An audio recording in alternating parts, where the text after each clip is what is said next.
کچھ تربیت بھی ہماری ہونی چاہیے، مسائل کے اعتبار سے بھی ہوں، کوئی نشستیں وغیرہ ہو رہی ہیں اس کو آپ اٹینڈ کریں، یا جیسے آپ ہمارے یہ پروگرام دیکھیں،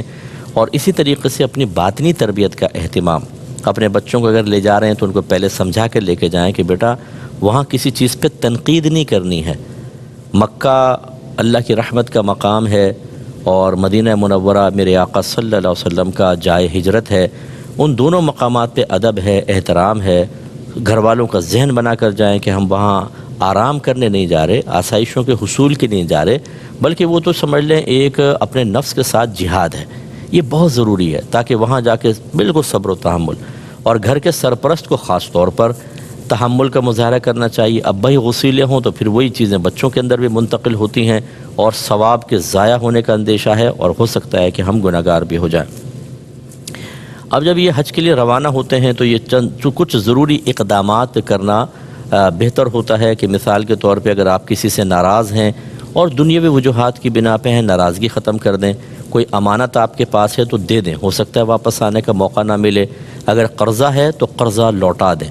بعضوں میں حیرت زدہ رہ جاتا ہوں کہ قرض ادا نہیں کرتے حج کر رہے ہیں، قرضے ادا نہیں کرتے، بیچارہ سامنے والا اپنے قرض کا متمنی ہے اور عمرے کر رہے ہیں، تو فوراً سے پیشتر ان چیزوں کو دیں، رشتہ داروں سے معذرت کر لیں، مل کر جائیں، سب کی دعائیں لیں، اور اچھی طرح یاد رکھیں کہ اگر آپ نفل حج کرنا چاہتے ہیں تو ماں باپ کی اجازت ضروری ہے، لیکن اگر فرض حج کرنا چاہتے ہیں تو ماں باپ کی اجازت مستحب ہے، یعنی لیں گے تو ثواب ملے گا، اگر وہ نہ بھی دیں بہرحال آپ کو فرض حج تو کرنا ہے، یہ ماں باپ کی نافرمانی نہیں کہلائے گی، آپ گناہگار نہیں ہوں گے، جانا ہی ہوگا، لیکن اپنے ماں باپ سے پرمیشن لے لیں کہ آپ اجازت دے دیں کہ میں حج کرنا چاہتا ہوں۔ اور یہ میں پہلے وضاحت کر چکا ہوں کہ یہ کوئی شرط نہیں ہے کہ پہلے ماں باپ کو حج کرواؤں گا پھر میں کروں گا، آپ کے پاس پیسے جمع ہیں، تمام شرائط آپ میں جمع ہیں، آپ اس انتظار میں ہیں کہ مزید جمع ہو تو ماں باپ کو پہلے حج کرواؤں، جتنی آپ تاخیر کرتے رہیں گے گناہگار ہوں گے، اس لیے اگر آپ کے پاس پیسے جمع ہیں تو فوراً آپ کو حج کرنی چاہیے۔ اس کے علاوہ یہ آپ اپنے جو بھی معلم ہیں، جو بھی ایجنٹ حضرات ہیں، جو بھی گورنمنٹ کے آپ کو لے کے جا رہے ہیں، ان لوگوں سے اچھی طریقے سے تمام معلومات حاصل کر لیں کہ مثلا جیسے ہمارے یہاں سے حاجی کیمپ کے اندر جا کر سامان وغیرہ جمع کروانا ہوتا ہے، وہاں سے ایئرپورٹ پہ پہنچتا ہے، اس کے لیے 7-8 گھنٹے پہلے آپ کو جانا پڑتا ہے وہاں پر، اگر آپ ڈائریکٹ بھی ایئرپورٹ پہ جانا چاہیں تو کم از کم 2-3 گھنٹے کے مارجن سے آپ کو پہنچنا چاہیے، 2-3 گھنٹے پہلے، رش بہت زیادہ ہوتا ہے، اور اچھی طریقے سے ان سے معلوم کر لیں کہ کیا کیا جدہ ایئرپورٹ پہ اتر کے ریکوائرمنٹ ہے، جیسے ہیلتھ سرٹیفکیٹ خاص طور پر، پاسپورٹ ہے، ٹکٹ ہے، دیگر چیزیں ہیں، ان تمام چیزوں کا اچھی طریقے سے خیال کر لیا جائے۔ اب اس کے بعد یاد رکھیے کہ آپ کو احرام پہننا ہے۔ احرام کسے کہتے ہیں، اس کی تھوڑی سی وضاحت تو میں پچھلے پروگرام میں کر چکا ہوں کہ مردوں کے لیے یا عورتوں کے لیے احرام اصل میں ایک حالت کا نام ہے کہ جب آپ عمرے کی نیت کرتے ہیں یا حج کی نیت کرتے ہیں تو جیسی آپ نیت کرتے ہیں آپ ایک حالت سے دوسری حالت میں آ جاتے ہیں جس کو حالت احرام کہتے ہیں، جو نظر تو نہیں آتی فزیکلی طور پہ، حالت احرام۔ اس حالت میں مردوں کے لیے لازم ہے کہ وہ 2 بغیر سلی ہوئی چادر پہنیں، جس کو ہم عرف عام میں احرام کہتے ہیں، یہ مجازن احرام ہے، احرام تو حالت کا نام ہے۔ یہی وجہ ہے کہ خواتین کے لیے تو کوئی ایسا فزیکلی احرام ہی نہیں ہے، وہ تو گھر کے لباس کے اندر ہی نیت کریں گی، اور ان پہ جیسی نیت کرتی ہیں ایک حالت طاری ہو جاتی ہے، تو اس لیے مرد 2 بغیر سلی چادریں پہنیں، اندر کچھ بھی نہیں پہن سکتے۔ ہاں بعض اوقات ایسا ہوتا ہے، ہمارے بعض بھائی بہن یہ بتاتے ہیں کہ جی پیشاب کی بیماری ہے، قطرات مسلسل آتے ہیں، تو ہم کیا کریں، وہ تو احرام آلودہ ہونے کا اندیشہ ہے، تو یاد رکھیں پھر اندر کوئی بغیر سلی ہوئی چیز آپ باندھ لیں، جیسے بچوں کے لنگوٹ ہوتے ہیں نا چھوٹے بچوں کے، ایسا آپ کر لیں، اس میں اگر فرض کر لیں کہ قطرات جمع ہوتے ہیں تو بعد میں پھر اس کو چینج کر لیں، اس کو دھو لیں، اس طرح وقتاً فوقتاً یہ مشقت آپ برداشت کریں گے تاکہ آپ کا احرام آلودہ نہ ہو جائے، لیکن سلا ہوا لباس اندر نہیں پہن سکتے، پہنیں گے تو گناہگار بھی ہوں گے اور دم وغیرہ لازم آئے گا۔ خواتین کے لیے سلا ہوا لباس میں وہ چونکہ نیت کرتی ہیں ان کے لیے پرابلم نہیں ہے، مردوں کی میں عرض کر رہا ہوں۔ تو اس طرح آپ نے مردوں نے 2 بغیر سلی چادریں پہننی ہیں اور خواتین نے مطلب اپنے پہنے ہوئے لباس میں نیت کرنی ہے۔ اب یہ نیت کیسے کریں گے، پہلے سمجھ لیجئے کہ آپ نے احرام پہننا ہے تو آپ نہائیں دھوئیں، ناخن وغیرہ کاٹیں۔ مردوں کے لیے میرا مشورہ ہے کہ آپ اپنے گھر سے نکلتے ہوئے حلق کروا لیں۔ ہم شرماتے رہتے ہیں کہ نہیں یار یہاں نہیں وہاں جا کے کرواؤں گا، اس میں کیا ہوتا ہے کہ اگر آپ تھوڑا سر کھجائیں گے، بال ٹوٹ گئے، بالوں میں ہاتھ پھیرنے کی عادت ہوتی ہے، بال ٹوٹیں گے تو آپ کے اوپر کفارہ لازم ہوگا، جس کی تفصیل میں آگے بیان کروں گا۔ تو اس لیے آپ یہیں سے سر منڈوا جائیں تو فائدہ یہ ہوگا کہ بالکل کوئی بال گرنے کے امکانات ہی نہیں رہیں گے، اس طرح جسم کی صفائی وغیرہ کریں اور احرام کی چادروں پر خوشبو لگائیں، بدن پہ خوشبو ملیں، اور مرد وہ 2 چادریں پہن لیں، ہماری بہنیں اپنے کپڑوں وغیرہ پہ خوشبو لگائیں، اور اس کے بعد احرام پہن کر 2 رکعت نفل احرام کی نیت سے آپ ادا کریں گے۔ لیکن ابھی نیت نہ کریں، ہمارا مشورہ یہ ہے کہ نیت کریں آپ جہاز میں بیٹھنے کے بعد۔ وجہ اس کی یہ ہے کہ اگر آپ نے پہلے ہی نیت کر لی، گھر سے کر لی یا ایئرپورٹ پہ اترتے ہی آپ نے نیت کر لی، تو اس کے بعد اگر آپ کے بدن پر یا آپ کے احرام پر یا بہنوں کے لباس پہ خوشبو لگ گئی تو دم لازم ہو جاتا ہے، بکرا ذبح کرنا پڑے گا۔ اور ہوتا یہ ہے کہ جو لوگ ملنے آتے ہیں وہ ہاتھ ملاتے ہیں، ان کے ہاتھ پہ بعض اوقات خوشبو ہوتی ہے، آپ کے ہاتھ پہ لگ جائے گی۔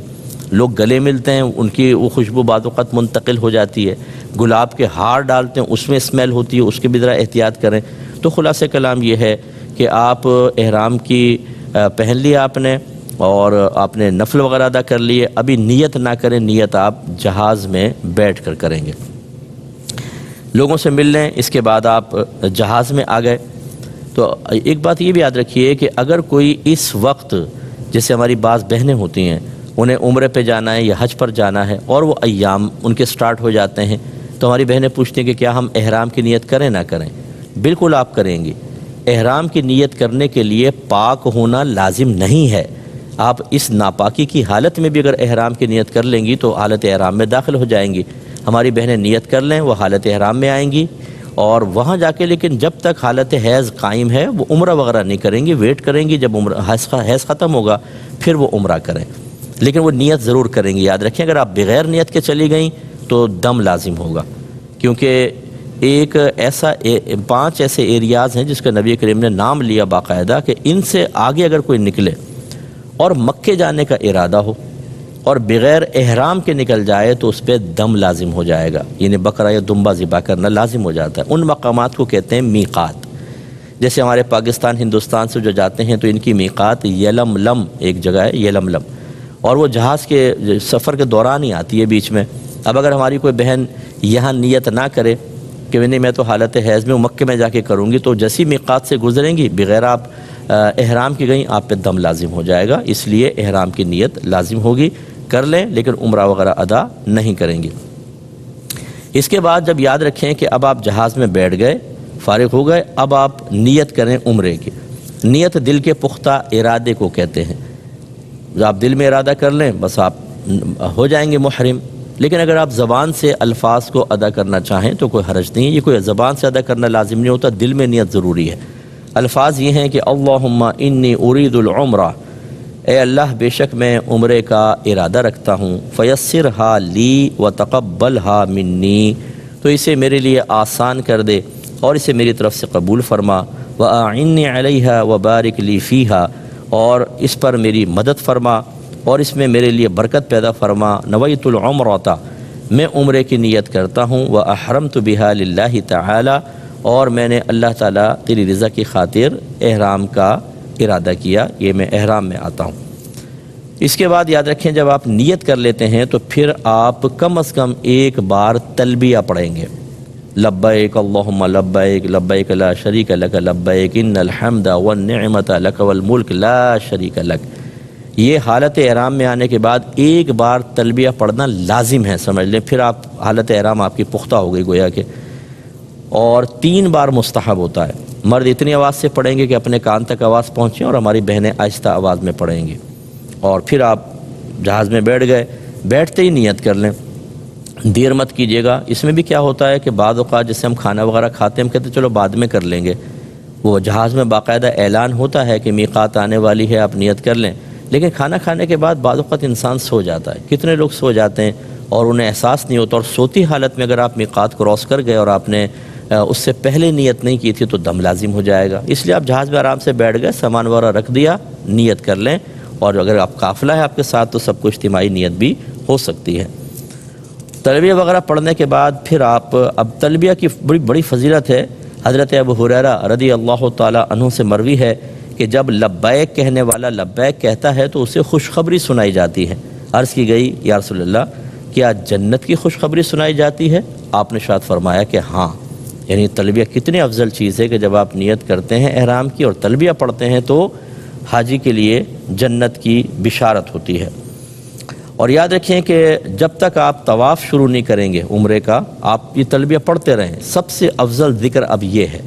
درود پاک، لا الہ الا اللہ، سبحان اللہ، الحمدللہ، لا حول ولا قوت الا باللہ، سب کی اپنی اپنی فضیلتیں ہیں، لیکن اس وقت حالت احرام میں تلبیہ پڑھنا سب سے افضل ہے۔ اور جب بھی آپ پڑھیں 3 دفعہ کم از کم پڑھیں، جیسے آپ نے پڑھ لیا 3 دفعہ، 6 دفعہ، 9 دفعہ، پھر آپ ٹھہر گئے، تھوڑا تھک گئے تو چلو پھر جب یاد آئے فوراً پڑھ لیں، حتیٰ کہ جب آپ عمرے کا طواف اسٹارٹ کریں گے تو پھر آپ اس کو روک دیں گے۔ حالت احرام میں چند چیزیں ممنوع ہو جاتی ہیں، اس کا بھی ایک تفصیل اپنے ذہن کے اندر آپ رکھیں۔ مثلا مرد کے لیے سلا ہوا کپڑا پہننا منع ہو جاتا ہے، کسی بھی قسم کا سلا ہوا نہیں پہن سکتا، ہماری بہنیں تو سلا ہوا پہنیں گی۔ کسی بھی چیز سے مرد کے لیے سر ڈھانپنا منع ہوتا ہے، لہذا جب آپ جہاز میں بیٹھ جائیں، اگر آپ نے سر پہ کچھ کیپ وغیرہ پہنی ہے تو پہلے اس کو اتاریں، پھر آپ احرام کی نیت کریں گے۔ خواتین کا سر ڈھکا ہوگا۔ تیسرا یہ ہے کہ دستانے پہننا، مرد دستانے نہیں پہن سکتا، عورتیں اگر دستانے پہنیں گی تو ان کے لیے شرعاً جائز ہے۔ چوتھا ہے کہ موزے نہیں پہن سکتا مرد، عورتیں موزے پہن سکتی ہیں۔ اور اسی طرح مرد ایسے جوتے نہیں پہن سکتا کہ جس سے ٹخنے چھپ جائیں، یہ جو پاؤں کی پشت کی ہڈی ہوتی ہے، درمیانی ہڈی، یہ چھپ جائے۔ یہ تھوڑا سا بات ذہن میں رکھیے گا کہ نبی کریم صلی اللہ علیہ وسلم نے حدیث میں جو فرمایا وہ کعبن کو، کعب ان کو کھلا رکھنے کا حکم دیا۔ اب کعب سے کیا مراد ہے؟ بعض علماء کہتے ہیں ٹخنے مراد ہے، وہ بیچ کی ہڈی مراد نہیں لیتے۔ تو جو یہ علماء ہیں وہ کہتے ہیں وہ ٹخنے کھلے ہوں، اگر آپ نے ایسا جوتا پہنا ہوا ہے کہ یہاں سے وہ فرض کر لیں کہ پورا ڈھک بھی لے لیکن ٹخنے کھلے ہیں تو ٹھیک ہے، بس ٹخنوں کو منع کیا۔ اور بعض نے کہا نہیں، ابھری ہوئی ہڈی چونکہ نبی کریم صلی اللہ علیہ وسلم نے بیان فرمایا وہ یہ ہے، وہ اس کو مراد لیتے ہیں لیکن ساتھ میں ٹخنے بھی مراد لے لیتے ہیں۔ تو وہ یہ کہتے ہیں علماء کہ ان دونوں کو کھلا رکھیں، وہ کہیں گے ہوائی چپل پہنیں آپ۔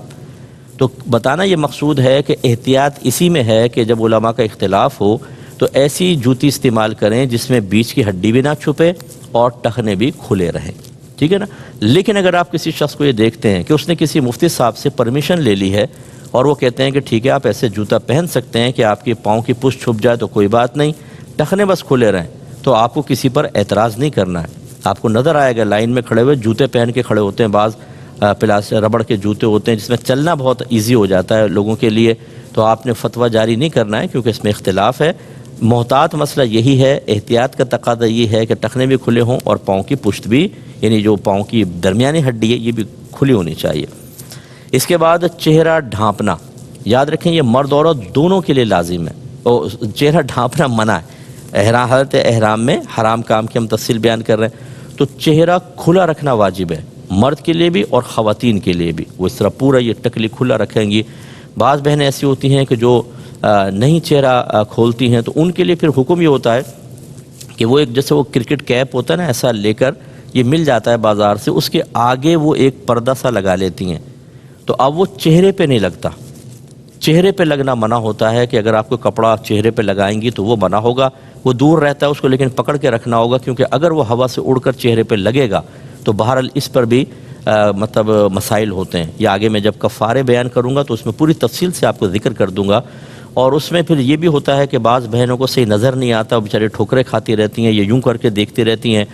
تو خلاصہ کلام یہ ہے کہ اللہ اس کے رسول نے عورتوں کو اجازت دی ہے اس مقام پر کہ وہ اپنا اتنا چہرہ کھول سکتی ہیں، اور حیا کا درس اللہ اس کے رسول کی طرف سے ہی آیا ہے۔ بعض حضرات جو ہیں وہ بہت ہی زیادہ اس میں مسئلے کو اس میں ایکسٹریمسٹ حد تک پہنچ جاتے ہیں، بہت ہی سخت وہ موقف اختیار کرتے ہیں، اور اس میں بہنوں کے لیے آزمائش بھی ہو جاتی ہے۔ اگر کھلا رکھنا چاہیں کوئی گناہ نہیں ہے،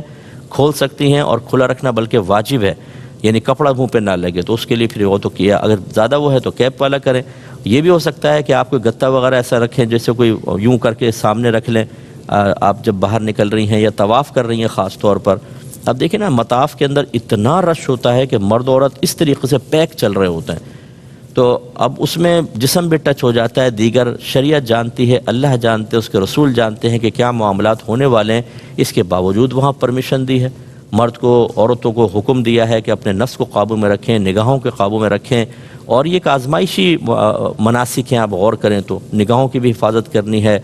جان بوجھ کے جسم ٹچ نہیں کرنا ہے لیکن پھر بھی ہو جاتا ہے، تو خلاصہ کلام یہ ہے کہ ان رعایات سے اگر فائدہ اٹھایا جائے تو بہتر، ورنہ کوئی بہن پردہ کرنا چاہے تو بہرحال منع نہیں ہے، لیکن اسی احتیاط کے ساتھ کہ وہ پردہ منہ کے اوپر ٹچ نہ ہونے پائے، ورنہ اس میں کفارہ لازم ہو سکتا ہے۔